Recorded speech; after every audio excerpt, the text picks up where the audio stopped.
আমেরিকার প্রবেশ, বাংলাদেশে আমেরিকার প্রবেশটা কি বাংলাদেশের রাজনীতিকে অনেকটাই প্রভাবিত করে দিচ্ছে যেভাবে, সেটাই কি প্রথম কারণ হয়ে দাঁড়াচ্ছে এই সামনে এপ্রিল মাসে ভোট না হওয়ার পেছনে? প্রথমত আপনাকে এটা বলে নেই আমি, সেটা হচ্ছে যে বাংলাদেশের এই যে আমেরিকান প্রভাব, এটা দিয়ে একটা ব্যাপার মনে হতে পারে যে বাংলাদেশে এই আমেরিকান প্রভাবটা আজকে নতুন। আমাদের জন্য খুবই দুর্ভাগ্যজনক, এটা খুবই সত্যি কথা। অ্যাজ এ বাংলাদেশি নাগরিক এটা আমার জন্য দুর্ভাগ্য, কষ্টের, খুবই বেদনাদায়ক যে প্রতিটা সময় বাংলাদেশের ইলেকশন বলেন, বাংলাদেশের জরুরি নানান ধরনের বিষয়াদির ক্ষেত্রে ব্যাপারটা এমন যে আমেরিকা যা বলবে। আপনি ইলেকশনের সময় লক্ষ্য করি, এর আগে লক্ষ্য করেছি যে আমেরিকান একটা কনভয় এসেছে, আমেরিকান অমুক এসেছে, বিএনপি জামাত হুমড়ি খেয়ে তাদের সাথে দেখা করার জন্য পাগল হয়ে গেছে। আমেরিকার এমবিসিতে আমাদের যে সুশীল সমাজ আছে, যারা আমেরিকার ইউএসআইডি বলেন, আমেরিকার টাকা খেয়ে ফুলে ফেপে এনজিও করে তাদের পক্ষে, তাদের সিআই এর যে স্টেশন তাদের হয়ে কাজ করে।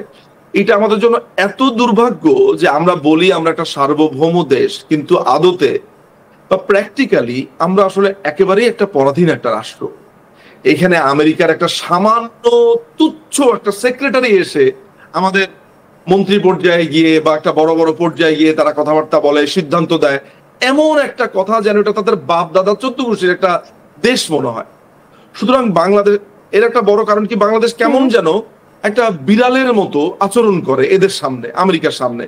বলা হয়ে থাকে যে আমাদের একটা বড় অংশের আপনার ব্যবসা বাণিজ্য, আমাদের যে তৈরি পোশাক খাত সেটা আমেরিকাতে যায়, তারা আমাদের দেশে অনেক অনুদান দেয়, অনেক ইনফ্রাস্ট্রাকচার অনেক বিনিয়োগ করেছে, এগুলো তারা বন্ধ করে দেবে, সেনাবাহিনীকে জাতিসংঘে যেতে দেবে না, নানা ধরনের ব্লা ব্লা ব্লা। অথচ বাংলাদেশি মানুষরা কোনোদিন এটা উপলব্ধি করতে পারলো না। দরকার হলে না খেয়ে থাকবো, দরকার হলে ভাত এবং মাছ খেয়ে থাকবো, শুধু ভাত এবং নুন খেয়ে থাকবো, কিন্তু আমরা কারো মুখাপেক্ষি হবো, এটা কেউ সাহস করে কখনো বলে না। এটা প্রথমত এটা জেনে রাখেন যে এই বলয়টা, এই প্রভাবটা একটা দীর্ঘদিনের, নাম্বার 1।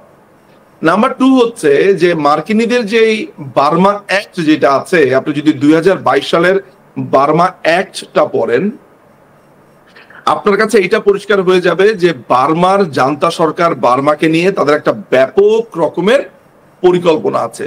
সেই পরিকল্পনা কি বার্মার নাগরিককে মুক্তি দেওয়া? সেই পরিকল্পনা কি বার্মার সাথে কোনো ধরনের সহযোগিতা করা? মাথায় রাখবেন, আমেরিকা যখন কারো বন্ধু হয় তখন বুঝে নিতে হবে সে শেষ।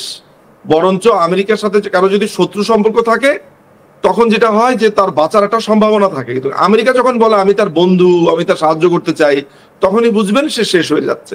আচ্ছা, লিবিয়া, ইরাক, লেবানন, ইয়েমেন এই অঞ্চলগুলোর মতোই বাংলাদেশকে ব্যবহার করতে চাচ্ছে। অলমোস্ট বাংলাদেশে গৃহযুদ্ধ শুরু হয়ে গেছে। বাংলাদেশের যদি 18 থেকে 20 কোটি নাগরিক হয়ে থাকে, সেই নাগরিকের মধ্যে 4 থেকে 5 কোটি এবং যারা ভোটার না কিন্তু আওয়ামী লীগ ফ্যামিলির, আমি ধরে নিব 8 থেকে 9 কোটি মানুষ বাংলাদেশ আওয়ামী লীগকে যদি সমর্থন করে, এর মধ্যে মুক্তিযুদ্ধের সমর্থক আছে, প্রগতিশীল আছে, এর মুক্তমনা আছে, এরা সবাই মিলেই আসলে আওয়ামী লীগকেই পছন্দ করে বাংলাদেশের। শুধু আওয়ামী লীগের সমর্থকও না, শুধু মাথায় রাখতে হবে যে মধ্যবিত্তের একটা বড় অংশ।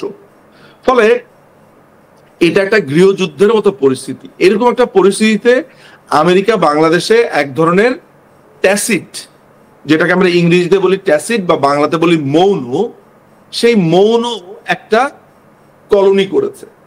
সেই কলোনিটা কি, সেখানে একটা পাপেট গভর্নমেন্ট বসিয়েছে তথাকথিত এই স্টুডেন্টদেরকে ব্যবহার করে, যেটা ভারত, যেটা রাশিয়া আমাদেরকে এর আগেই ওয়ার্ন করেছিল। যাই হোক, একটা পাপেট গভর্নমেন্ট করেছে আফগানিস্তানের মতো, হামিদ কারজাইয়ের মতো, ইউনুস কারজাই। এই জায়গাটা সে এসেছে হচ্ছে চায়নাকে দমন করতে চায়। এর আগে সে ইন্দো প্যাসিফিকে ভারতকে সামনে এনে কিংবা জাপান, অস্ট্রেলিয়াকে সামনে এনে সেখানে কোয়াডে বাংলাদেশকে ঢুকাতে চেয়েছে। এর আগে তারা ব্যাপকভাবে এখানে প্রেসার দিয়েছে ব্রিক্সে যাতে আমরা না যেতে পারি। নানান ধরনের ইস্যুজ এখানে আছে। সো বাংলাদেশের ভূমিটাকে ব্যবহার করে একদিকে যেমন মায়ানমারের উপরে ছড়ি ঘোরাতে চায়, অন্যদিকে তারা এইখানে এই অঞ্চলে ভারতের দিকে এবং চায়নাকে তটস্থ করে রাখবার জন্য তারা একটি নেভাল বেস তৈরি করতে চায়।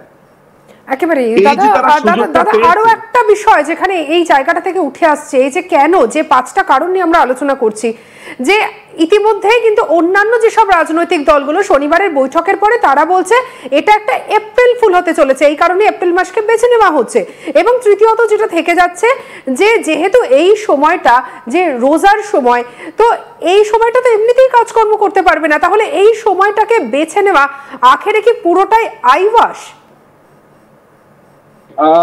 আমার কাছে এটা মনে হয় সেটা হচ্ছে যে বাংলাদেশের জন্য, বাংলাদেশের জন্য বলতে বাংলাদেশের পার্সপেক্টিভে প্রথমত হচ্ছে যে এই সময়টাই হচ্ছে খুবই বিভ্রান্তিকর একটা সময়।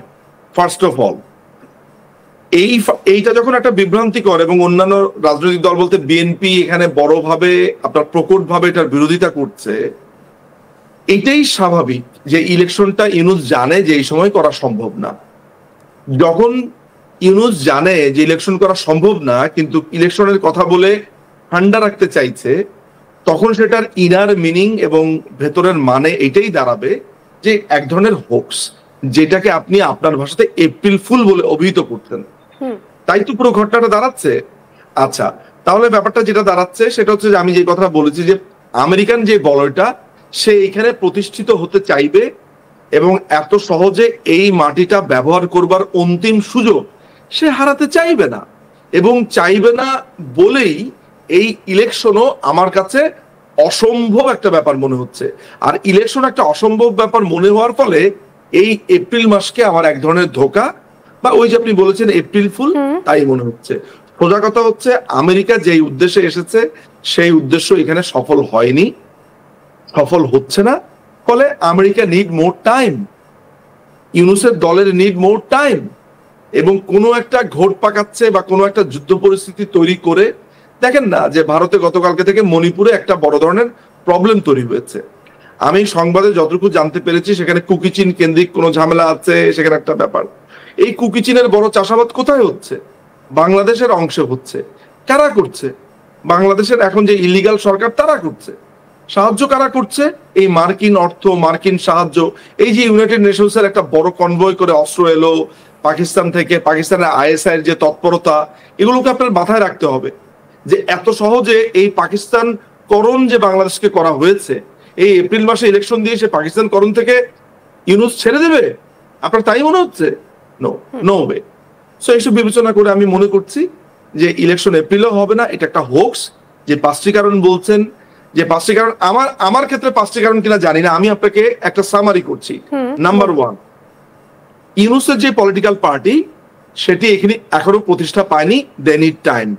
নাম্বার 2, মার্কিনীরা যে আশায় এসেছে সেটা একেবারেই সফল হয়নি, ফলে এই সফল না হওয়ার ফলে তাদের আরো সময় লাগবে, তারা আরো এখানে সময় চায়, ফলে এইটার কারণে ইলেকশন হতে পারে না।